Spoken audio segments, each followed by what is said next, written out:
in today's video, I am going to be doing my yearly predictions video. I have also sat and watched Footy Facts ASMR's prediction video. If you guys are not subscribed to him, please go and subscribe to him. He mentions that there's this app. Let me do a little bit more research because I haven't actually looked at the app. Let's quickly go YouTube. So the app itself is called League Predictor. You can get it on the App Store and Google Play. And he does have a league. If you want to join it, I am going to be joining the league, and I'm also going to be putting these predictions right here. I'm going to be joining his league and putting the same thing in. So if you want to get involved, please. He doesn't know I'm doing this, by the way. League Predictor. There we go. Fantasy Table League Predictor. It looks just like that. As you can see, I've just installed it. It's got like arrows and X's and O's on the thing. I'm going to continue with my Google account. I'm going to sign in, continue. Unique username, Clem ASMR. Submit. There we go. And we can predict the Premier League. So, I will be joining his league at some point. That being said, let's get into my predictions today. Here we go. So, we have a list of the teams. Arsenal, Aston Villa. Let me do this so it makes it a bit more even.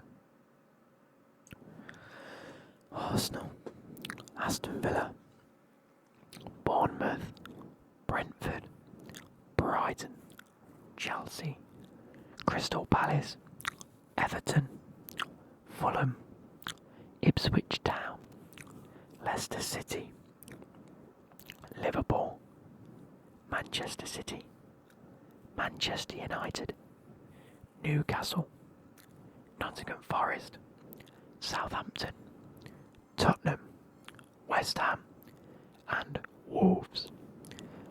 So they are all 20 teams that are in this year's Premier League table, competing obviously to either stay up, fighting against relegation, trying to get into them Europa League and Conference League spots, and obviously the coveted Premier League title and Champions League spots and things like that. Apologies if you can hear the dogs in the background, they are squeaking their squeaky toys downstairs. As per usual, I'm not going to go down in order and I'm not going to go up in order personally. I'm going to start at the bottom and put who I think of out of the 4 and 5 teams that are going to be fighting for relegation this year.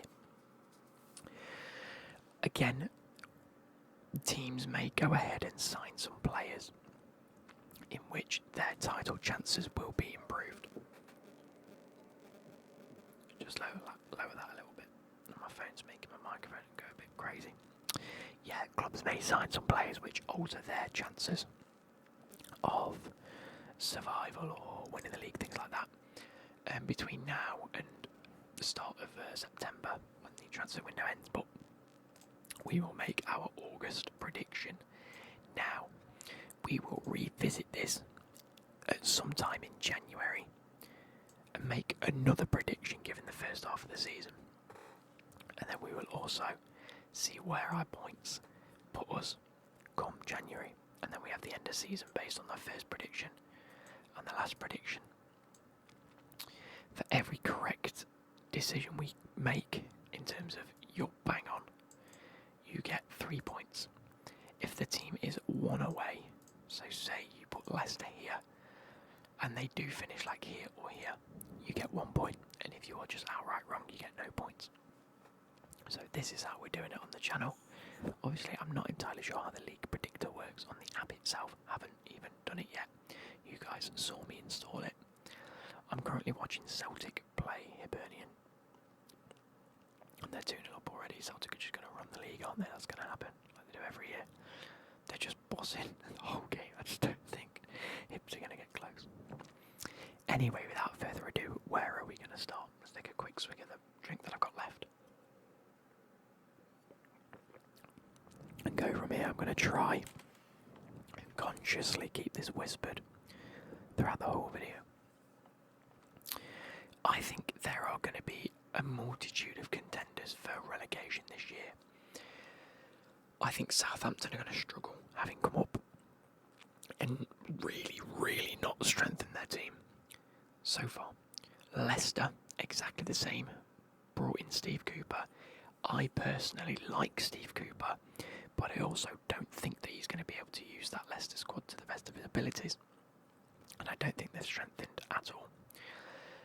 Having lost a multitude of players, they haven't got a proper striker on the pitch yet. They really are struggling to get one.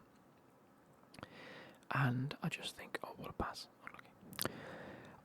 I think the likes of Forest actually have a good chance of survival. I think they haven't really signed anyone, but they have kept key players, such as Murillo, Morgan Gibbs-White, Alanga, Hudson-Odoi. They've also brought in that Jimenez. Well, they're bringing in Jimenez from Feyenoord. Something like that anyway, 23-year-old. Absolutely fits the profile. Our knees back from, I think so, again. Who else came up? Ipswich came up, but they have strengthened very well. They've done the obvious thing and just tried to keep a load of their loan players that they had last season and try and sign them permanently. I think they've done that with one or two players. And they've just strengthened very well. The likes of Wolves have lost the likes of Pedro Neto to Chelsea now. And there's just a few question marks over their squad. So there's 4 or 5 teams there that I think could be battling. Obviously, there might be a few more. I don't think Brentford have strengthened very well, and Bournemouth have just lost Solanke. So that might scupper their chances, but I do think they'll survive. So starting at the bottom, I'm actually going to put Southampton. There we go. I think they are the lesser of the 3 clubs that came up, personally. I think that they've really struggled pre-season. I think that they're a bit like Burnley in the fact I think they're just going to play the same football they played last season and hope it works in the Prem. And I don't necessarily think that's going to work for them. And I think they haven't strengthened at all. Not properly. And have they made any transfers?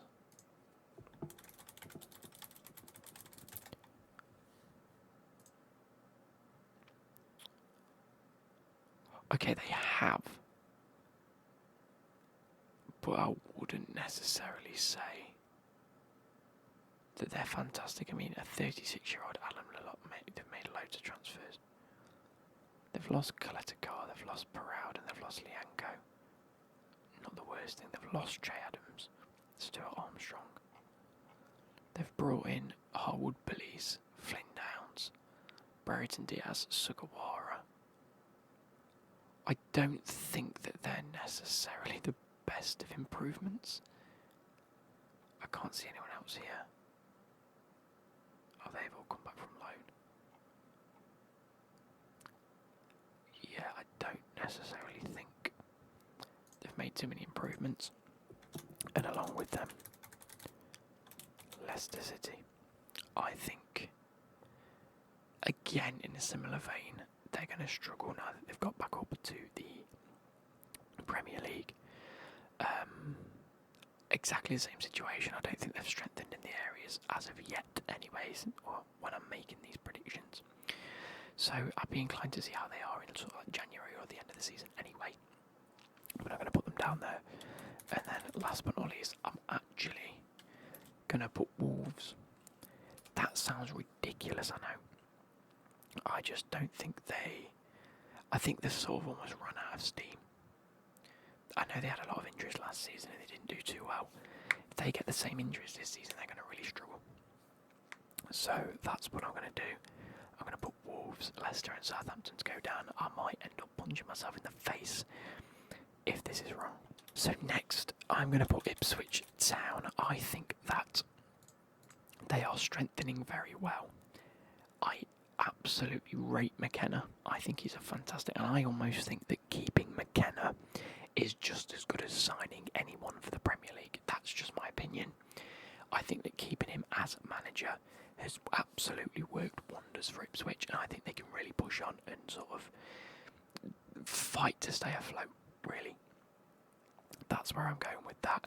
I think they've strengthened a lot better than the three below them. Whether that means they'll survive, I don't know. They're going to be fighting for that position. They are going to be absolutely fighting for that relegation position. I have no doubt that they will be down there. But I think they've got enough just to survive, and I think they've got the squad and the character to just go balls deep. Moving on, I am going to put Nottingham Forest. I think that keeping Nuno, keeping the likes of Murillo, Morgan Gibbs-White and the players that I mentioned earlier is brilliant. I think they've strengthened well in terms of actually getting quality players to the club. I think that maybe one or two additions. I don't know what's going on with the goalkeeper situation. I know they've signed that 6'7" Brazilian goalkeeper, and I hope to see he plays well. But I think that, yeah, it'll be all to play for, and again, I can't see them doing anything other than fight for survival.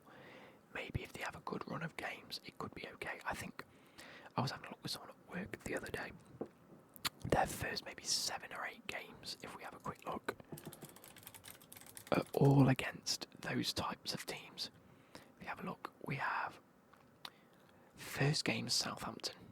No, sorry, first game Bournemouth, Southampton, Wolves. 3 games there that if not Forest can pick up maybe 5 or 6 points from those games.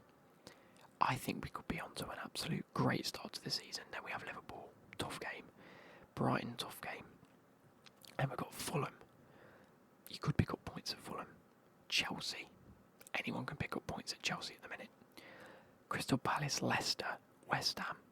Again, West Ham have strengthened well, but we'll have to see them play. So I think the first couple of games, and then you got Arsenal, then it's Ipswich. This game could be a good one, home game against Ipswich. But wedged in between Newcastle, Arsenal, Man City, Man United, I could see sort of like the end of November, December being a tough run of games. That being said, if we get a good start, I think we can really, really push on. I think now I'm going to jump to the top of the league. I think Manchester City are definitely going to win the league this year. I think that it's going to be a lot closer than we've ever seen it. I mean, it was close against Arsenal. I think that Arsenal have definitely improved.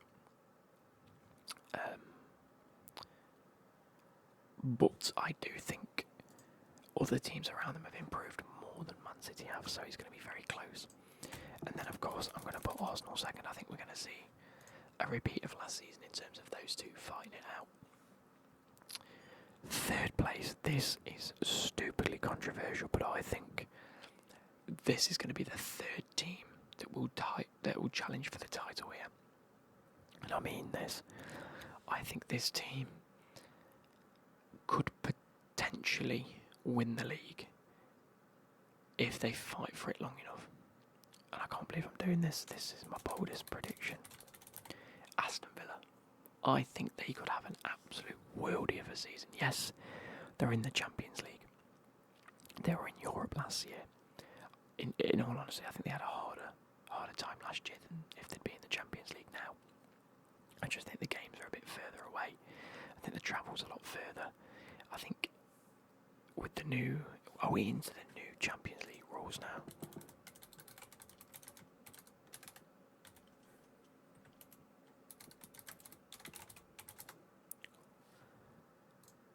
When is it? Yeah, the new rules come in 24-25, so yeah. I just think that it could be a very, I don't think it's as difficult for them. And I think we'll see Aston Villa. They've also strengthened quite well. They've brought in the likes of Philogene. They've brought in the likes of... Who else have they signed?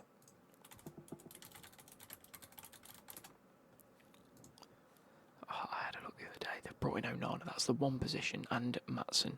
They're the two positions I think Aston Villa really needed to improve on. And that's exactly what they've done. Onana in CDM.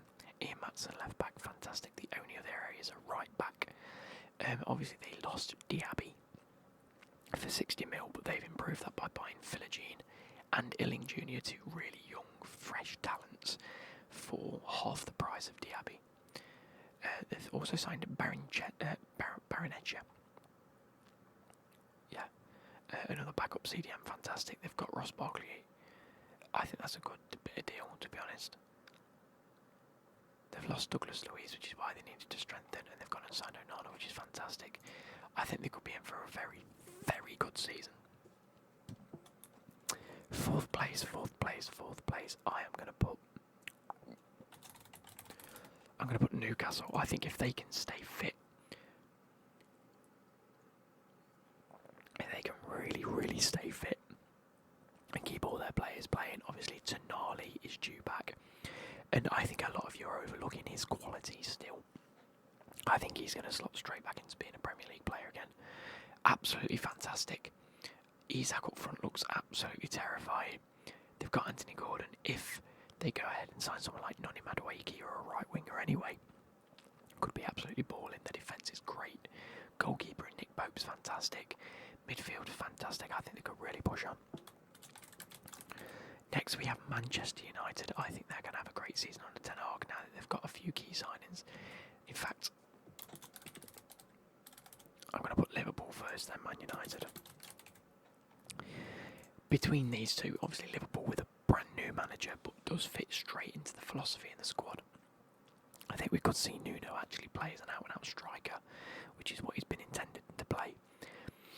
I think it could be brilliant this season. The same with Man United. They've actually kind of got like players like Zirkzee and strengthened well in other areas. Again, injuries could scupper Man United again this season. The defence already looking shaky with 2 or 3 key injuries. But they've got a lot of key players back, and that's probably the most important. 7th place, I am putting Tottenham. I think Tottenham, with now they've got Solanke, will be absolutely fantastic. I think the thing they missed last season was an out-and-out goal scorer. They relied way too heavily on Heung-min Son. I think they've just got a more complete squad now. They've got a proper striker in there. Obviously, Richarlison can drift onto the wings and play wide. I don't know who else they've signed this season.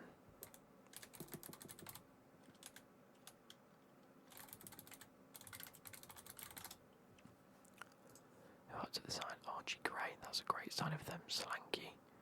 They haven't really done too much. On the other side of things, they've lost Joe Rodon to Leeds. Sessegnon and Dyer's obviously gone. They've got rid of a few like key players, so that's not too bad. But yeah,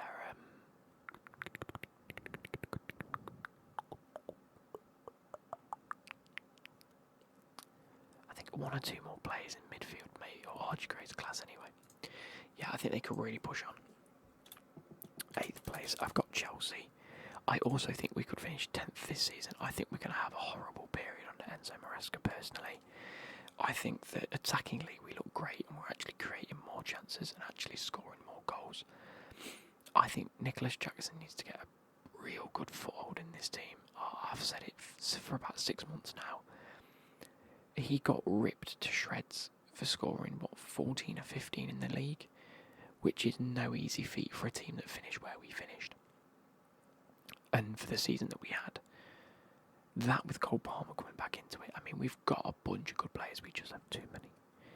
I don't know what's going on at Chelsea. There's no point me even trying to justify or come to terms with it or try and explain it. No one really knows. So we just have to wait and hope that we play well under Maresca. I think we are going to miss out on league spots and sort of top of the league spots. I think we got lucky last year with a few teams not playing as well as they should have been, personally. But it is what it is. Moving on. We're left with maybe 6 spots. So we've done Wolves, done Tottenham, Southampton, Forest, Newcastle, Man United, Man City, Liverpool, Leicester, Ipswich, Chelsea, Arsenal, Aston Villa. So we're left with 1, 2, 3, 4, 5, 6, 7 spots. Out of these, who do I think is best to worst, really? I think that's where we're going with this. Fulham. Fulham are definitely down there. I think losing key players. I know they've signed Emil Smith-Rowe, and I rate him very highly actually. But I think they've lost a few key players defensively, midfield-wise. I think they could be struggling this season unless they really do strengthen.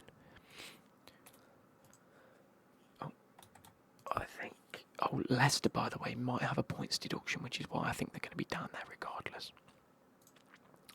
Best out of these has got to be West Ham and Brighton, surely.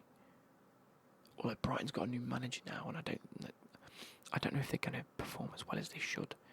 Definitely West Ham are going to be up there. I think they've really, really strengthened their team. I think it's been fantastic. The likes of Fulkrug, who else have they signed? I can't name them off the top of my head, but I know they've signed fantastic players. West Ham transfers.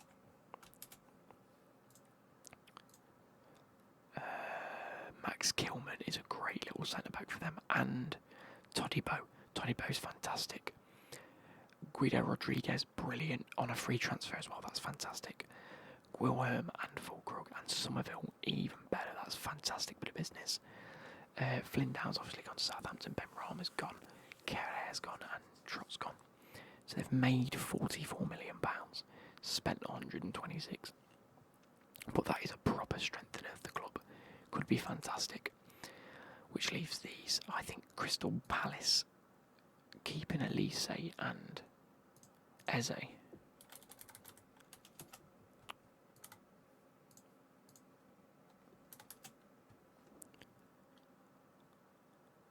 He's come to Bayern Munich, hasn't he?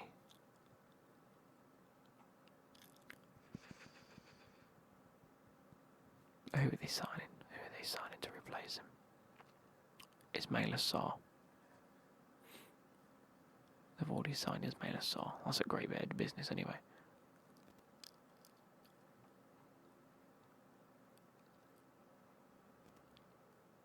Academy prospect. Okay, cool. In that case, I'm not sure about Crystal Palace. Everton, I think they are going to push on. They'd have finished 10th last season if they didn't have the points deduction. We're yet to see what's happening with them this season. I think it could be a toss-up between any of these, so I'm going to go Everton.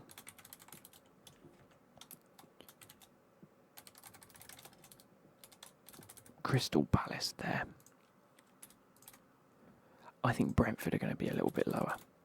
If they definitely lose Tony, they will be so much worse for it. But I also think that with him they could be great. And then I'm going to go Bournemouth, Brighton. I think Bournemouth are going to struggle without Solanke.